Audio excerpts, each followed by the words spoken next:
Well, just a couple of months ago, the largest cruise ship in the world set sail, and I happened to be one of the very first people on board one of her very first voyages. And this wasn't just any cruise, it was one of those 4-day showcase sailings of Royal Caribbean's brand new Star of the Seas, a ship so massive, she makes other mega ships look quite small. Sister to the already record breaking icon of the seas, Star pushes the boundaries of what a cruise vacation can be. And before her official 7-night inaugural voyage, I had the chance to explore nearly every inch of this floating city. Now, some of you might remember that earlier this year, back in March, I sailed on Utopia of the Seas. And Utopia of the Seas was my very first time experiencing one of Royal Caribbean's mega ships. And I'll be honest, I absolutely loved it because that cruise really opened my eyes to just how much these ships can offer. So naturally, I knew I just had to book this Star showcase sailing, especially since it was a rare opportunity to do less than a week on one of these Icon series ships, because typically both Icon and now Star only do 7-day cruises. So I wanted to see how Royal was going to push the boundaries even further with Star. And let me tell you right up front here, she definitely makes a statement, and a large statement at that. Hello everyone, my name is Zach. I am the Traveling Man, and if you've seen my cruise review videos before, then you already know that I don't just rattle off highlights. I use what I call my steps method to break it all down for you, so you know exactly what you can expect to experience once you're on board. And here's how it's going to work. The first S is for ship. We'll talk about the design, the layout, the hardware, and the overall vibe on board. The T is for taste, because food is a huge part of any cruise experience. The E is for entertainment, the productions, live music, and unique shows. The P is for ports, where we stopped and what the itinerary looked like. And the final S is for service, the crew and how they made this trip stand out.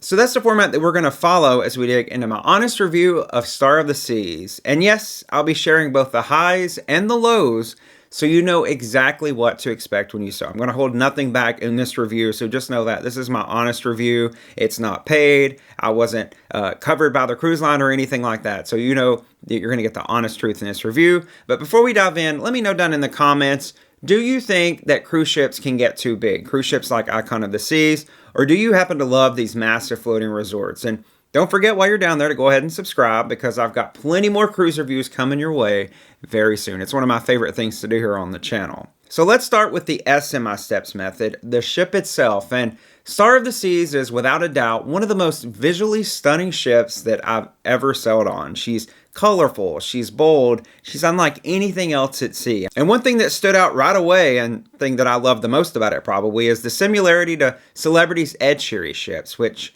happen to be my absolute favorites, because this ship actually has the same shipbuilder, the same design language. So if you've sailed on Edge or Apex, and there's a real familiarity here. The way Star uses curves, colors, and even light just feels modern and inviting, just like those Ed Sheeran ships. Now, Star comes in at over 250,000 gross tons and carries more than 7,000 passengers at full capacity.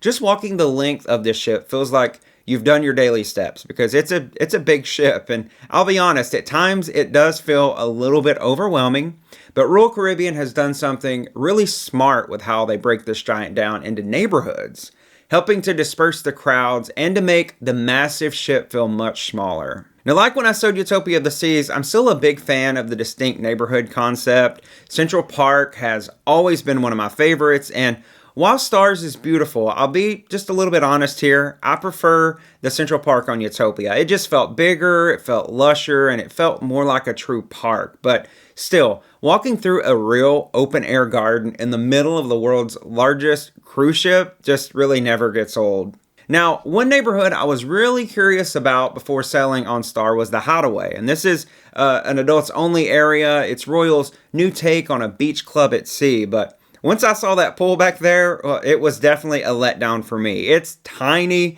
it was always jam-packed, so much so that I never ended up spending any time back there. Honestly, it felt more like an afterthought than a true retreat. It's just too many people in that pool. Another disappointment for me was the Surfside neighborhood, and this replaces the boardwalk, which you'd find on Utopia and other Oasis series ships. And while I love the boardwalk, Surfside is clearly designed just for families with young kids. We're talking arcades, kiddie carousel, a splash park. It's basically a mini theme park for toddlers. And that's fine if you're traveling with children, but as a solo cruiser, it really didn't offer me much. And honestly, that's the theme that I found of Star overall. This ship is built for families through and through. Now, one of the coolest spots on board is the Aquadome. The overlook that's inside of the Aquadome is gorgeous. Those 180-degree windows on a sea day are just unreal. Everything's blue, and you really feel connected to the ocean in there. But here's the flip side. The Aqua Theater itself is now enclosed inside of that dome instead of being on the back of the ship like on the Oasis class as part of the boardwalk. And I did not love that. It's smaller, it's hot, it's muggy, and honestly just not as epic of a setting as having the theater open to that ocean breeze. So that was disappointing. And one big improvement over the Utopia of the Seas is the promenade on board Star. My biggest complaint about Utopia was how closed in that ship felt, almost like you were sealed off from the ocean that you were sailing on. But Star fixes that by opening things up. There's more windows, more ways to actually feel like you're at sea, and I really appreciated that change. As for the stateroom, mine was pretty awesome. I had a standard ocean view balcony. It felt spacious and cozy with a fresh color palette and a really modern vibe. Definitely one of the better standard cabins that I've stayed in on any cruise ship. The bathroom, though, was a mixed bag. It's on the small side, even just for one person, me as a solo cruiser, though I will give credit for that seat in the shower. That's a cool new touch that I've never experienced on a cruise before, but I wasn't a fan of the combo shampoo and body wash. It seems that Royal has now removed the separate shampoo and conditioner and body wash for this single wild combo. And on a brand new ship, I'd love to see those offered separately. It just makes the experience a little bit more elegant, you know? But the bottom line on the ship is that Star of the Seas is beautiful. She's colorful, she's vibrant, she's unlike anything you've ever seen before. But you've got to know what you're getting into. This is a ship built for families, and that means a lot of kids, a lot of children. If that's not your thing, then you might want to stick with something like Utopia of the Seas, which honestly I preferred to Star of the Seas overall. Still, despite carrying more than 6,000 guests on board, I will give Royal Caribbean credit. Star never felt overcrowded, and for all those reasons, that's why I'm going to give the S for ship a 4.4 out of a 5 rating. Now let's move on to the T in steps, which is taste, because no matter how impressive the ship might be, it's the food that can make or break your cruise experience. And you're never more than just a few steps away from something to eat on board Star of the Seas, but how does it all stack up, all that food on a mega ship? Well, let's start with the main dining room. That's the most obvious choice. I went there the first couple of nights for dinner. The menus were pretty standard for Royal Caribbean. Nothing groundbreaking, nothing too new, but solid. And I do have to say that the food was kind of a letdown to what I've experienced in the past in main dining rooms on Royal ships. There were a couple of real misses here where the dishes came out lukewarm or just didn't have that wow factor to it. This was so much of a letdown, in fact, that I didn't go back to the main dining room for the last 2 nights of the cruise. Now, the Windjammer buffet was massive and always busy, but to Royal's credit, the variety was strong and the food appeared to be kept fresh. And I actually love that they do that deluxe seafood buffet on embarkation day. And I mean, they've got lobster tail, they've got huge shrimp, and even more. It's just a great way to start your cruise, to go in there on embarkation day and have all that deluxe seafood for you to chow down on. Now, for casual eats, you've got a ton of options also. Sorrento's Pizza, which is always a fan favorite, is an option 24/7 in the promenade, although I didn't make it there on this sailing, but I know they've always been good on other Royal ships. Now, there are always quick grab-and-go options available on Star. You can go to Park Cafe and also Pearl Cafe. Meanwhile, El Loco Fresh is a great grab-and-go Mexican spot. It's up there on the main pool deck. And I recommend the Build Your Own Burrito Taco Bowl buffet setup that they have back there, because that was much more than I expected. It actually sort of was like a Chipotle experience. And then you've got the Surfside neighborhood, which really leans, as I said, into families. So a lot of family dining here with places like Surfside Eatery and Pier 7, but since that whole area is geared towards the kids, it wasn't really where I spent my meal times. My favorite location, though, for casual eats was easily Base Camp. Now, this might look like your standard pool deck hamburger joint, but it's so much more than that. For starters, they have tater tots, and delicious tater tots at that. I've never seen a grab-and-go option on a cruise ship. You can just walk up and get some tater tots, but they also have the most delicious burger that I've ever had on a cruise ship. And I'm going to say that again. The most delicious burger that I've ever had on a cruise ship, because I feel like I've had a lot of good burgers. I've been on Carnival and their guys' burgers, but this is the most delicious burger that I've had. And it's their smash burger that they have at Base Camp. So move aside Carnival because we have a new Burger King, no pun intended, in town. You just have to try that smash burger at Base Camp if you're going on Icon or Star of the Seas. And honestly, Royal Caribbean needs to put the Base Camp smash burger on board all of their ships. It needs to be there front and center at the pool deck because it is delicious. Now, Star really shines when it comes to specialty dining with several options available if you're willing to pay extra. I did try Chops Grill, which is Royal Caribbean's classic steakhouse, and it absolutely delivered. I actually ended up dining there for lunch on one of the sea days, since it was much more affordable at just $30 versus the $70 which they charge for dinner. The filet mignon that I had was tender, it melted in my mouth like butter, it was cooked perfectly, and the sides that I have were rich and flavorful. I'm also now addicted to that pretzel bread that they offered there. It was just so good. Plus, I sat outside and enjoyed people watching while in Central Park while I got to enjoy my lunch, so that was really nice too. But here's the thing, specialty dining can add up very fast on cruises, especially at $70 a pop. Most dinners now, it seems like, on most cruise lines cost north of $60 per person. And on a short showcase cruise like this, it can be a fun splurge, but if you consider a full 7-night itinerary, well, you could be easily spending hundreds of extra dollars if you're chasing the best food on board the ship. So overall, the food on Star of the Seas was good. Sometimes it was even great. But it wasn't mind-blowing across the board. The variety is there, and the specialty restaurants really elevate the experience if you're willing to pay that extra dollar. But if you're just going to stick to the included venues, then you may find the quality a little hit or miss. And that's why I'm giving the T for Taste a 3.8 out of 5 rating. Now let's talk about the E for entertainment. And if there's one area that Royal Caribbean has built their reputation on with these mega ships, it's delivering shows and activities that you just don't find anywhere else at sea. And the biggest headline here is the Aquadome, which houses Royal's famous water-based productions. On Star, the show is called Torque. Now, visually, this venue is impressive with those massive 180-degree windows that I mentioned and that very futuristic design. It truly feels like something out of a sci-fi movie versus something on a cruise ship. But here's where things get a little bit tricky because I really missed that open-air aqua theater from the Oasis class ships. As I mentioned on Star, this is enclosed. It makes that space small and hot and muggy in there when all the people are in there and the show is in full swing. Now, the talent of the performers is still top-notch. There's no doubt about that. It's amazing what they can do, those divers, especially off the high dive on a moving cruise ship. But the setting just did not have the same magic as sitting on the boardwalk, watching those high dives, with the ocean breeze just behind you. And I'll also say that there was really a crowding problem inside of the Aquadome because so many people try to get in there. And in fact, I had a reservation. You have to, and that's something I'm going to tell you now, make your reservations before the cruise. It's a mega ship and things will sell out and you will have to stand in line. People were in line for that Aqua Theater show for Torque about an hour before the time it started. And that's how small that venue is. And I just didn't like that. But in the main theater, Royal primarily featured guest performers each night of the cruise. There was a magician and a juggler, to be specific. However, the star of Star of the Seas, without a doubt, was the Back to the Future, the musical, which is the featured production show on the ship. And this was, hands down, the best stage production show that I've ever seen on a cruise ship. I'll say that again. This was the best stage production show that I've ever seen on a cruise ship. I was just captivated by the incredible cast as they told the story.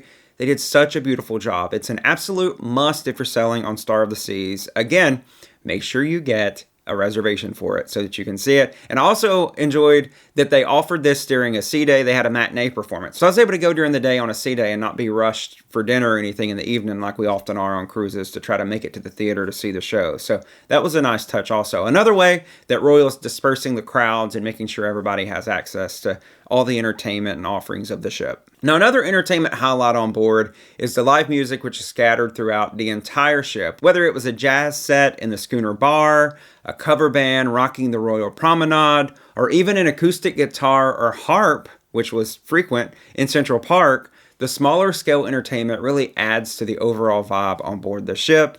And of course, this ship is packed with activities. And I'm talking about the Category 6 water park, which has the tallest slide at sea, to the Flow Rider surf simulator, to pickleball courts and mini golf. There's just no shortage of things to do. But again, all these things skews toward families with kids and teens. And as a solo cruiser, I found myself gravitating more toward the quieter lounges and Central Park even over the adrenaline-heavy attractions.